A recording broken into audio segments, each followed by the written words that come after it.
You are in for such a treat. I'm so excited. You've seen the next comic. He was a finalist at Last Comic Standing. You've seen him on The View. You've seen him on Howard Stern. Get the applause going now for the very funny Joseph Anthony.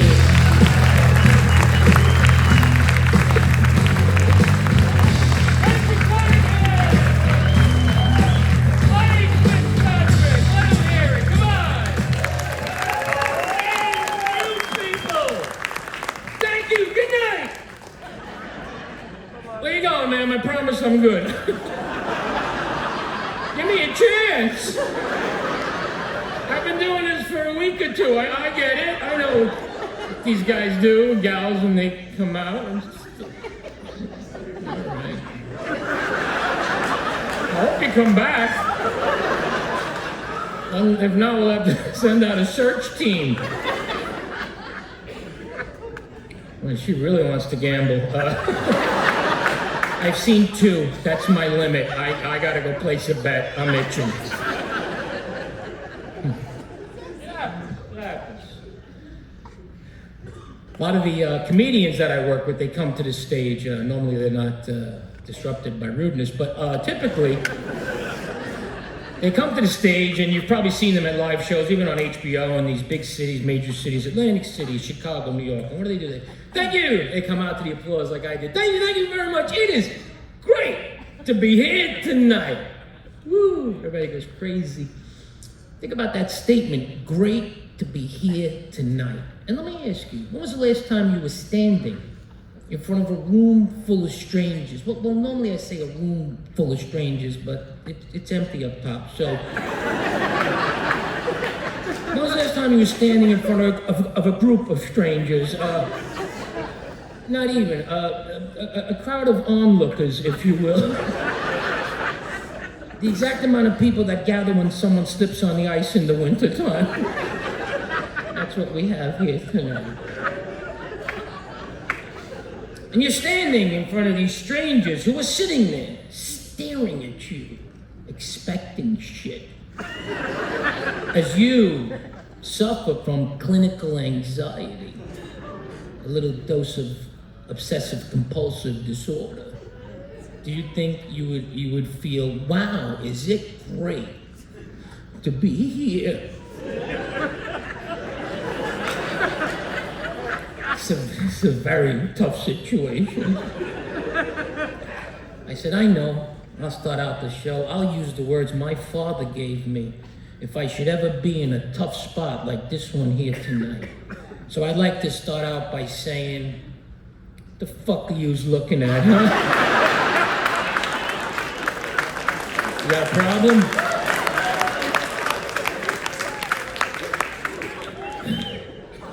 That's a dose of the truth. A little look into me, and it's probably obvious from the accent where I was born and raised. New York. If you thought Kentucky, you were wrong. I don't think anybody was sitting there going, that accent, I bet he's from Tennessee. I'm really good with accents. That sounds like a Tennessee accent right there. No. I did curse right there at the top of the show. I'm going to try not to do that because they asked us in the contract, not that you're the one reborn Christian. They asked us, ominous, but they asked us to keep it PG-13. There's not a comedian in the business that knows the definition of PG-13. I don't even think movies are rated PG. What is PG-13? Does that mean you can't bring a child in here under the age of 13? Why would you bring an 11-year-old? I don't understand, but I tried. I want to be a team player, so I looked at my material, I looked at my act, I looked at the stuff I've been writing for over 3 decades, and I was like, well, there goes 3 hours. Because all of it has cursing, so this is going to be like a 2-minute performance. If you have a table waiting on you, a dealer just waiting for a hit or a stick, I'm going to have you right back out there. pretty quickly, hit, stick, blackjack, never mind, I'll move on. I don't want to get in trouble. I love working in Atlantic City. I love it, but I don't love it as much as my father. Oh, my father, my late father, he loved Atlantic City, loved it. He loved it so much, he dedicated 3 of our houses to it. That's a deep down kind of love. You gotta really reach into the soul to have that kind of passion for a building, and he had it.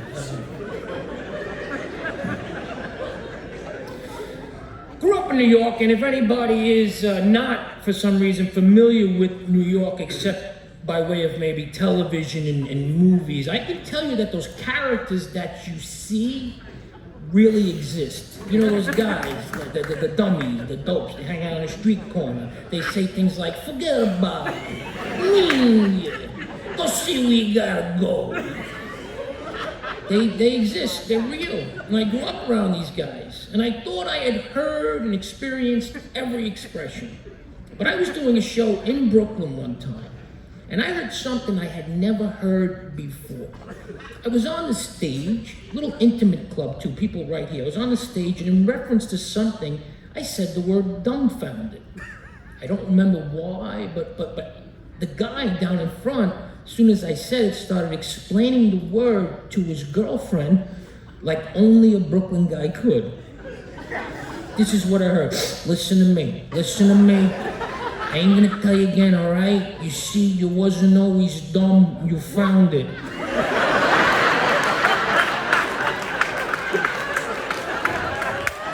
I swear to God, you've been nothing without me. I'm gonna tell you one more time, you're walking along, you're smart, right? Then you found the dumb found it, you get it? Never mind, get your coat, you embarrassed me, we're leaving, Maria or Angela. It was Maria or Angela, I'm not sure, but definitely one of them. So now I live in the suburbs of New Jersey. My co-signer and I, that's my wife, I prefer. I'm playing with different titles because my wife is so permanent, so long-term. You know, my wife implies I'll never get out, so I want to know that there's a future for me, so, yeah, my emergency contact was, did you catch that? My emergency contact was born and raised in Brooklyn her whole life, same house, 35 years, and we were living there raising a child, and the topic of moving came up, and I really wasn't thinking about Jersey, but my spouse, which is a little impersonal, but it's legal, it's binding, you know. Nobody's ever like, hey, spouse, wanna go upstairs and fool around? But I'm trying different things, you know. She wanted to come here. A lot of her friends moved from New York to New Jersey. Her attitude was, I wanna get a big backyard, you know? No more living on top of each other. I wanna plant flowers in my big backyard. And now we're here. And every day I go in that big backyard, and my first thought is, who's gonna mow this shit? Not me. I'm not doing it. I'll wait till the fucking ticks climb on the roof. I don't care. My second thought is, where am I gonna bury the bitch? For taking me here. I don't belong. You like that tree? Good, I'll put you under it. You can look up at it for all eternity. I am the part of the couple that will never transition. There's always a split, right? When one person loves it, oh, I love our new life in the suburbs. We can park the cars in the driveway, you know, we got so many stores. I'm the guy who just hates it. I don't understand certain things after all these years I've been here, 20 some odd years, I still don't understand, like suburbanites say hi to you when they don't know you. What's that about? Hi, good morning, how are you? And I'm like, yeah, good morning, come on, hey, do I know you?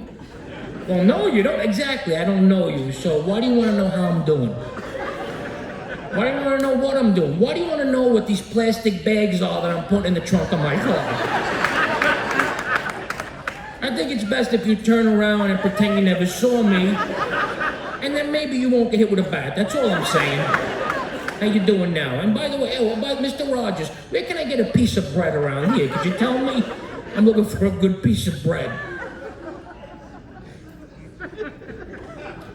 There's a metaphor or something about people like me. I am the example, the definition of you can take the guy out of New York, you can't take New York out of the guy. For example, many of you, all of you, I hope, don't like the smell of urine, right? I don't know, maybe we have some weirdos. I don't know, maybe the guy that jeered before, I don't know, but I don't like it either, you know, it's disgusting. You know, you go in a public restroom and it's on the floor. Why? Guys, why? Why is it on the floor? You know, we're not all Adonises, but you can get closer to the urinal. I don't want to stand in your dripplings. I don't want to stand in your dripplings, then take my sneakers in my home with your dripplings on my feet. I don't know if dripplings is a word, but I made that up right here. Sounds appropriate. But for some reason, when the smell of urine is subtly, gently wafting in the air, I'm in the mood for roasted peanuts. Yeah, it feels like Christmas time, you know? Hey, you wanna eat? I do. I'm starving. I wasn't hungry, but now I smell piss. I don't even know how that works in the brain. Let's go get a hot dog. What do you say? Yeah, I was starving. Now I smell piss. I'm hungry. I don't understand. Crazy piece of science right there. Tough time transition. I have a tough time even with being a comic, the kind of comic that I am, because my act, if you will, has always been very personal, autobiographical, group therapy, if you will. But I got to tell you, after all these, I have been doing this over 30 years. It's exhausting, you know, year after year, to have to reveal yourself to people and try to find the funny in your pain. It's exhausting. Just once in a while, I just want to be one of those observational, middle of the road white guy comics, you know, with a cheap sports coat and a pair of sneakers and jeans, and they're like, what's the deal with toasters? No matter what you put the dial on, it's never right. You know, shit like that. I just want to go like, hey, what's the deal with Toyotas? Remember when Toyota was the best car in its price class? Yeah, but today, prior closer inspection, if you drive a Toyota, you have to be concerned that people might think you're a Hasidic Jew. You could be driving your new Toyota down your own block and suddenly your neighbors are hammering no-knock signs into their front lawn. I know you guys get this, you know it's funny, but you're afraid to laugh. Because you probably got a deal on the table right now. You're gonna get $100,000 over value, I know. And obviously by now this is personal shit, so I can't do the observational stuff. So it's a good thing I didn't bring my cheap sports coat. So let's stick to what we know. And what I know is that I've been doing stand-up comedy for 33 years, and I started out doing it because I wanted to make people laugh. I was the funny kid in school. I used to watch The Tonight Show. I want to do that, you know. I wanted to make people laugh. Fast forward to tonight, I am not here for you. I am not here for anybody. Honestly, I don't give a shit how this goes. I am only here for one reason, and that is so I don't hurt my wife. I'm telling you. If I don't do this a few nights a week, she's in danger. In fact, if I learn how to do laundry, I have no use for her. She doesn't even know that the only thing keeping her from her demise is a bottle of all-temperature cheer. And by now, women are making judgments of me. What a bad man. He has just said that he wants to hurt his wife. He called her Lucifer. He referred to her as Satan, and he said he wants to hurt her. What a bad, I am a bad, I want you to look at that man sitting next to you, because he thinks about killing you every day. Even on the good days, it's not premeditated. We're not murderers by trade. It just happens, and we don't know when it's gonna happen. It's kind of like a mental meteor. Just, whoa, where did that come from? Like on an average day, you sneeze, achoo, and we say instinctively, God bless you. Achoo, God bless you, honey. But then during a certain second of a certain hour that we don't see coming, you go achoo, and we want to go, you ruined my life. I had hair, I was thin, I had money, I had women. You come along with your sneezes and break everything up. I want to say that, but at the last second, our subconscious, our Jiminy Cricket steps in and says, you better say God bless you. Or this fight will last 10 years. So very stressful, it's very stressful. Money, marriage, I'll get personal. And I could tell you, screw that observational shit. I could tell you that if you came in here tonight with anything on your mind, maybe you're not doing good on the floor, you have some emotional baggage, maybe you're like, let's have a laugh, I gotta forget my problem, whatever it is, whatever you brought in here tonight, after listening to me, you're gonna leave feeling a lot better about yourself. You're gonna be like, wow, I had some stuff, but thank God I'm not him. He should really end the show and walk right out into traffic in brightly colored clothing so they see him.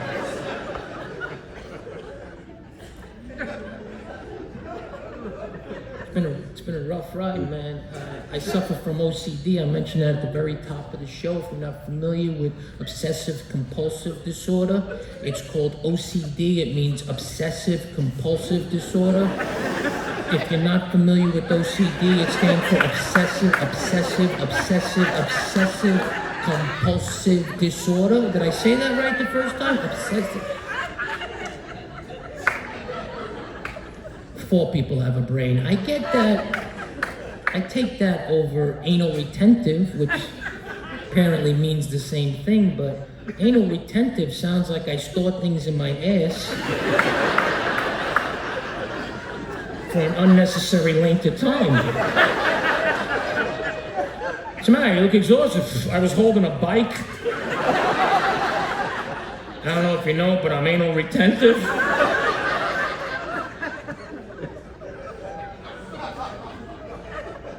And so I get even more stressed than the average person. I'm dealing with anxiety. I'm dealing with this as a career. I went through all kinds of surgeries and rehabilitations. 3.5 years, man. I was constantly laid up. I'm telling you, I'm not looking for pity. I'm just telling you that, I'm a comedian and it's tough. We barely have insurance, let alone you go from accident, car accident, to knee replacements, hip replacements, ankle replacements, and and we don't even have things like that pay your bills when you can't, like Affleck. We don't have Affleck. We have something called AFFUCK. I have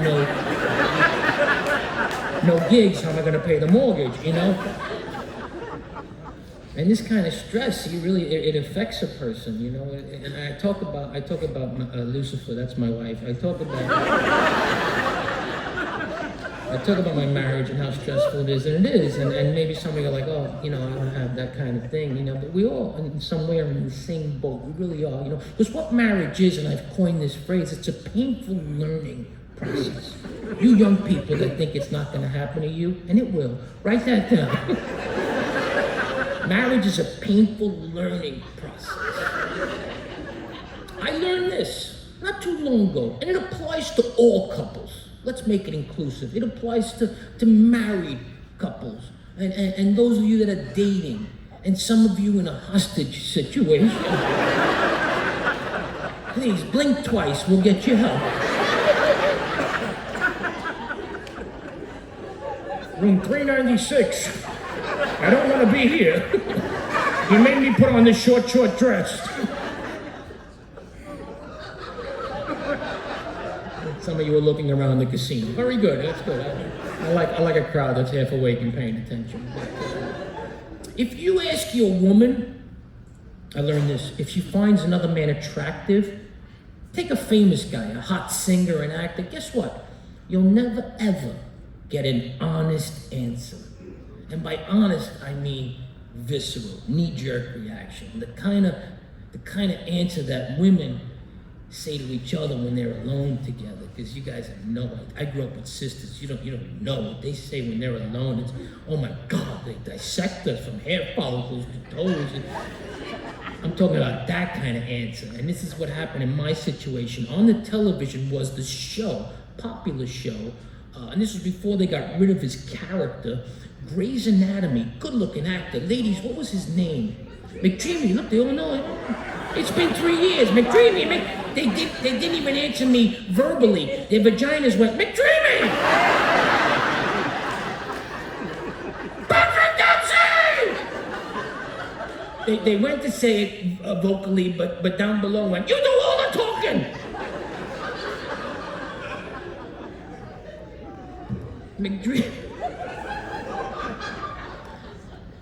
And I looked at Lucifer because when you live with a demon,